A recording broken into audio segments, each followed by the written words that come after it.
The Russian invasion of Ukraine has suffered a number of setbacks, but despite that, it does still continue. And we want to make sure that you know the latest on what's going on. First, we're going to go to this map and you're going to see a number of different cities being surrounded there. I understand it's incredibly abstract. It is so removed from the experience of people in these cities. But what you're effectively seeing is that the Russian forces, which have dealt with logistic issues and training issues and morale issues and far fiercer resistance by the Ukrainians, the Russians are still making gains despite that, pushing into smaller cities and encircling the larger ones.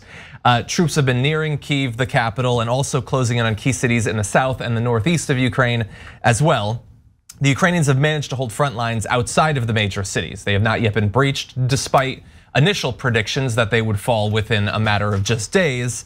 And perhaps because of that, the Russian tactics have shifted somewhat. They are still moving to push into these cities, but they're also conducting far more fairly indiscriminate long-range bombardments of the cities too. Now, one in particular we want to focus on is the ongoing siege of Mariupol. Ukrainian officials say that the death toll so far is 1,552, but an advisor to the city's mayor warned earlier today that it was impossible to count the actual number, including bodies in the streets, because the bombing hasn't let up. And it's, I think, important to bear in mind as we discuss this, that it is happening right now. Right now, they don't have access to water and electricity. They literally cannot bury their dead. Many cities in Ukraine are using mass graves because there is simply no time. There's no resources. And so there is good information coming. There are silver linings, as we will talk about. But the siege continues. The convoy, by the way, the 40-mile long convoy, mixed news on that. It appears to have broken up. There's satellite footage showing different sections of it dispersing into forests. Other sections have been destroyed. But the belief is that they're hiding themselves in the woods to disguise themselves, avoid Ukrainian armed drones and Javelin anti-tank weapons. Okay, so there's a giant question mark here that no one has the answer to, which I'll get to in a second. But first, the good news. So Vladimir Putin saying that peace talks have, quote, certain positive developments. That is very interesting. So analysts say, and look, analysts differ, of course, but I think these guys make sense, that the Russians would not be talking about positive developments in the peace process or talks at all if they were winning. And so that's an interesting sign. Zelensky has said that they have, quote, reached a strategic turning point. Okay, that's super interesting. And he said it's impossible to say how many days we will still need to free our land, but it is possible to say that we will do it. So look, there's a lot of bravado, of course. It is war. And so, but those quotes seemed positive. For example, when Russia was devastating Chechnya and Syria, there wasn't a lot of talk of like Putin saying, well, I mean, we got to go to the peace talks. No, there's no talk of peace talks. And the other side wasn't like, hey, we're on the edge of winning. No, they were devastated throughout. So that is super interesting. Now, to the point that John made about the tanks, and by the way, we have incredible stories of heroism, both on the Ukrainian side and on the Russian citizen side, okay? Hold for that in a second. But on the tanks, there's a huge question mark as to whether they're going to encircle Kyiv, and that's why they're splitting up, or if they're hiding in the woods. On that one, based on the evidence that I have read, it looks more like they're hiding in the woods. Like so far, it is unclear that they're encircling. They're more like trying to get under the trees because they're getting picked off left and right. So that appears to be a good sign for the Ukrainians. But the siege of Kyiv presumably is coming at some point. And the biggest question mark is Putin gonna dig in and just bomb Kyiv into oblivion, as he's doing in some of these other cities that we showed you the pictures of? Or is there a point at which he goes, yeah, this isn't working, because they're hurt real bad financially. And by the way, militarily, I mean, the courage of the Ukrainians is unlimited.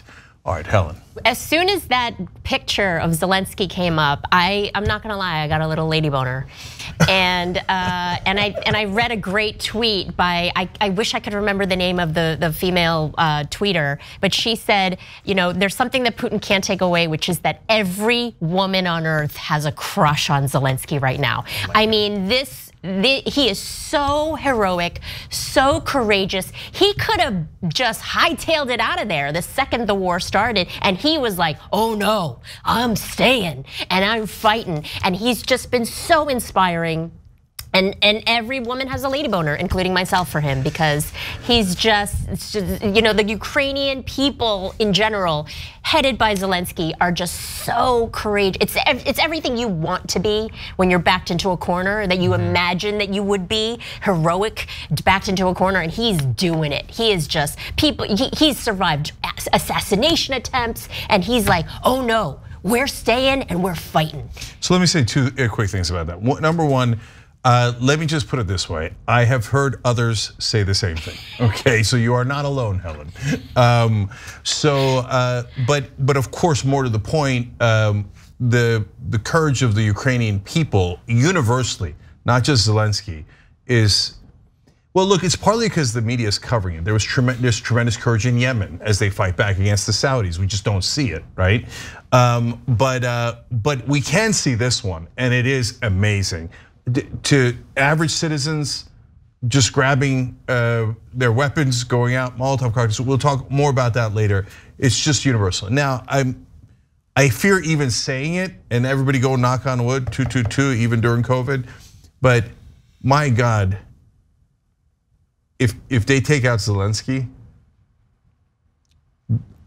because of how much courage he's shown, and because of how much people across the world have related to him, the anger will be unreal, unprecedented, right? I mean, we all know him now. If he dies, it'll be martyr of martyrs. So that, you know, Putin's Putin, he might do it anyway, but if he does, there could be a reckoning about that as well. Yeah, I get that. I get symbols and everything. It is weird though. Like, leaders are important, incredibly courageous and everything, but like, there's thousands of people like desperately trying to survive. Either like soldiers fighting, civilians joining the military, people desperately trying to just live in besieged cities. I want us to be able to acknowledge and care about all of it. I understand that we do. I want to make sure that everyone does. That symbols are incredibly important. But they're important because they can draw our attention to things that we should otherwise already be interested in. And don't get me wrong, I have a lady boner for like all the Ukrainian people. Like I always have. I mean, I saw images of like women, young women, just like suited up for battle. They're carrying, you know, assault rifles, and they have like sunflowers in their hair, in their buns, just going out, and they're like, I don't care if I die, I am defending my country. And these are young women who were like out there on the front lines, and man, kudos to them. And I think that, you know, these symbols is what is rallying the rest of the world for Ukraine. It is, yeah. Yeah, those symbols are tremendously important. Every one of those, and you can say that it's war propaganda, and there's war propaganda on all sides. But if you frame it that way, okay, fine, the Ukrainians are winning that war 1,000 times more than they're winning on the ground, which they're doing okay on the ground, right? Because now you see story after story. Now it looks like there's literally Ukrainians trying to bribe the military to allow them to join. Yeah, I've never why seen don't we that. get to that? Yeah, let's start because we have way more details where that came from. But we are going to start off with some pretty amazing footage. Let's take a look at this.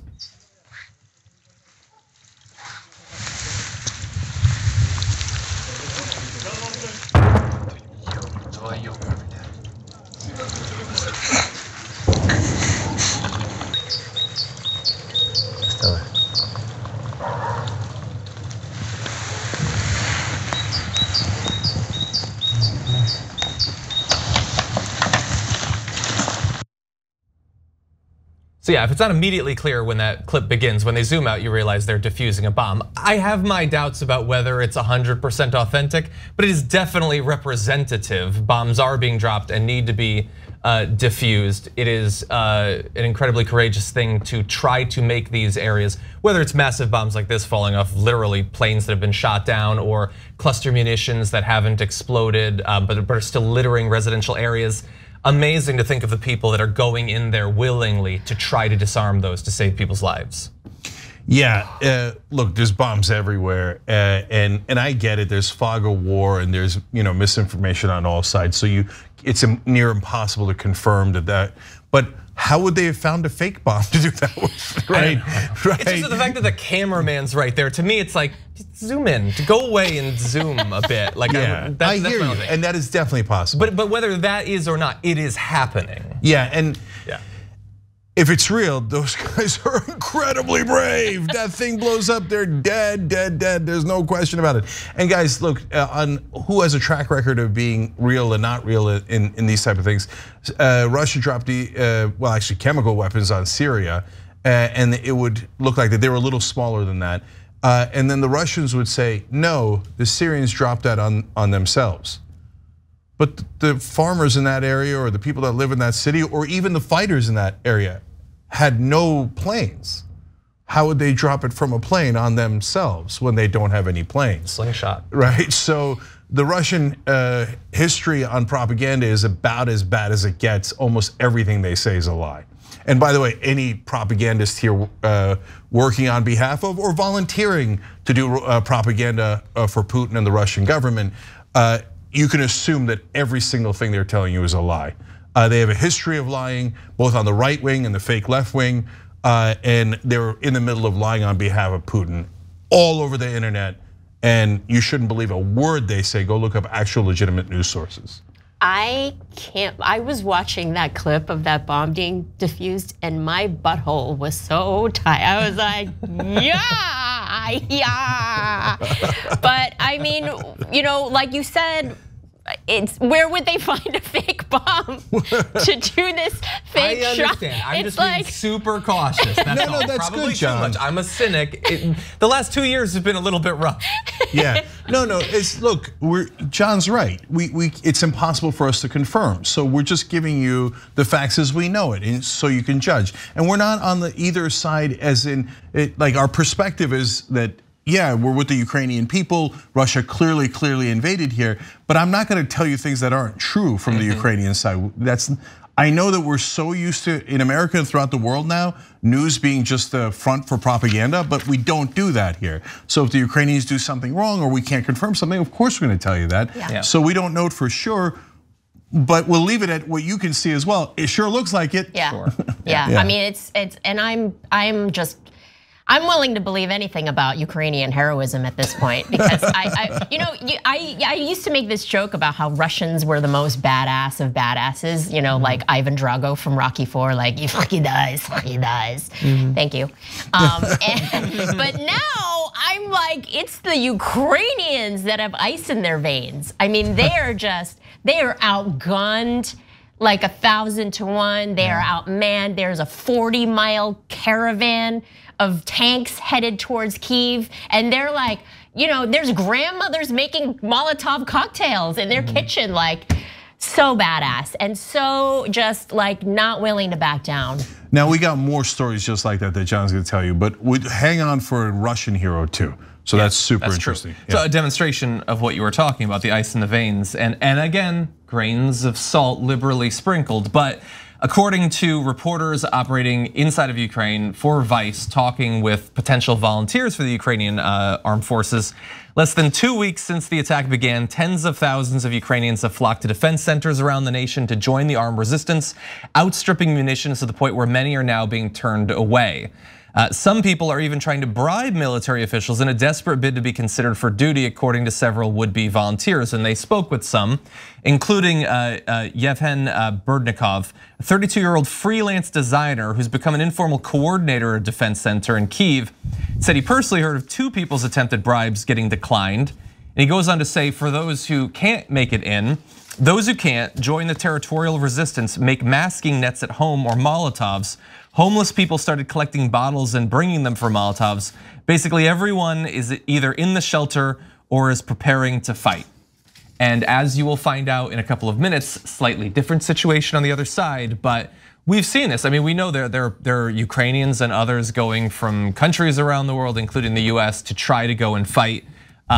Sometimes that's not necessarily the best idea. There are legitimate ways to help from abroad, but clearly they do need the manpower and they've been getting it. All right, I'm gonna give you some more amazing quotes. Citizens are volunteering, as John said, and they're trying to get in. One citizen like that is Savchuk. He's a 32-year-old. He's a professional PR consultant.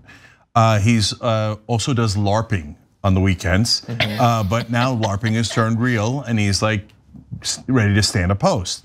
And he says basically, you need to give bribes in order to join the army in Ukraine because they're out of weapons, etc., to hand over, and they're reluctant. I mean, meanwhile, Russians have conscription in their military, and they keep swearing up and down that they're not going to take the ones that Russian troops that did not volunteer but were conscripted into the army, that they're not sending them to the front, although there are some reports that they are, right?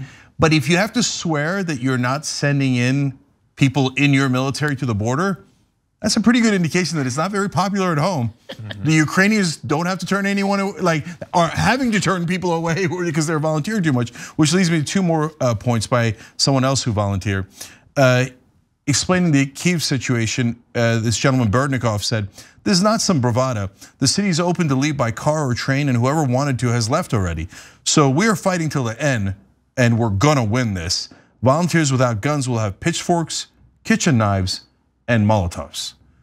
So part of the reason I read you that is because we're back at pitchforks and they're not playing.